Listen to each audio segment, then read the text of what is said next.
ಎಲ್ಲಿ ಹೋದ್ರಲ್ಲ ಯೋಗಿ ಆದಿತ್ಯನಾಥರಿಗೆ ಅದೇ ಕಾಲಕ್ಕೆ ನಮ್ಮ ಮೋದಿಯವರಿಗೆ ಒಳಗಿನೊಳಗೆ ಆಗೋದಿಲ್ಲ ರಾಜಕೀಯವಾಗಿ.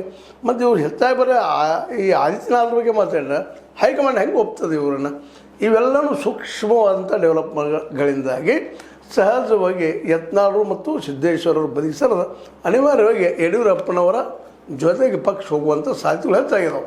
ಇನ್ನೇನು 2028 ಬಂದು ಹೋಗಿಬಿಡ್ತು. ನಾಳೆ 9ನೇ ತಾರೀಕಿಗೆ ದೊಡ್ಡ ಬೃಹತ್ ಪ್ರಮಾಣದ ಒಂದು 10 ಲಕ್ಷ 15 ಲಕ್ಷ 5 ಲಕ್ಷ ಗೊತ್ತಿಲ್ಲ ಜನರು ಕೂಡಿಸುವಂಥ ಪ್ರಯತ್ನವನ್ನು ನಮ್ಮ ಯಡಿಯೂರಪ್ಪ ಮತ್ತು ಅವ್ರ ಮಗ ವಿಜಯೇಂದ್ರ ಅವ್ರ ಬೆಂಬಲಿಗರು ಮಾಡ್ತಾ ಇದ್ದಾರೆ. ಇದರಿಂದಾಗಿ ಅಲ್ಲೇನಾದರೂ ಯಶಸ್ವಿಯಾಗಿ 10-15 ಲಕ್ಷ ಜನ ಕೂಡಿ ಮತ್ತು ದೊಡ್ಡ ಪ್ರಮಾಣದಲ್ಲಿ ಅದರಲ್ಲೂ 1000 ಮಠಗಳ ಸ್ವಾಮೀಜಿಗಳು ಬರ್ತಾ ಇದ್ದಾರೆ.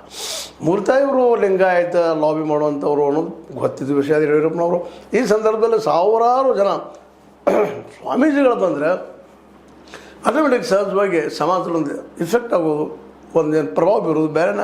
ಅದರಲ್ಲೂ BJP ರಾಜ್ಯದ ಮೇಲೆ ಎಷ್ಟು ಪ್ರಭಾವ ಬೀರ್ತದೋ ಬಿಡ್ತದೋ ಗೊತ್ತಿಲ್ಲ. ಹಿಂದೆ ಒಗ್ಗಟ್ಟು ಮಾಡ್ಬೋದು.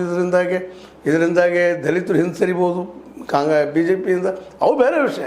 ಯಾಕಂದ್ರೆ ಸಹಜದ ಇದೊಂದು ಜಾತಿಯ ದೊಡ್ಡ ಫಂಕ್ಷನಪ್ಪ ಅಂದಾಗ ಮತ್ತು ಜಾತಿಯ ಗುರುಗಳನ್ನು ಕರೆಸ್ತಾರಪ್ಪ ಅಂದಾಗ ಸಹಜ ಹಿಂದುಳಿದ ಅಹಿಂದಾಗಿರ್ಬೋದು ಅಥವಾ ಹಿಂದುಳಿದವ್ರದ್ದಾಗಿರ್ಬೋದು ಅಥವಾ ದಲಿತರದ್ದಾಗಿರ್ಬೋದು ಆದಿವಾಸಿಗಳಾಗಿರ್ಬೋದು ಅಲ್ಪಸಂಖ್ಯಾತರಾಗಿರ್ಬೋದು ಇದರಿಂದ ಆದಷ್ಟು ಡಿಸ್ಟನ್ಸ್ ಅಂದರೆ ಅಂತರವನ್ನು ಕಾಯ್ಕೊಂಡು ಹೋಗೋದು ಭಾಳಷ್ಟು ಸಹಜದ.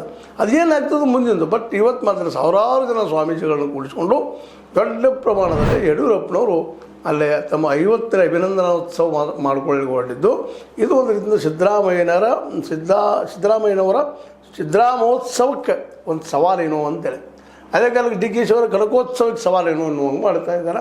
ಅಂದರೆ BJP ಸ್ವತಂತ್ರವಾಗಿ ಸ್ಪರ್ಧೆ ಮಾಡ್ತಾನೆ ಅನ್ನೋ ಮೆಸೇಜು ಇಲ್ಲಿ ಕೊಡ್ತಾ ಇದ್ದಾರೆ.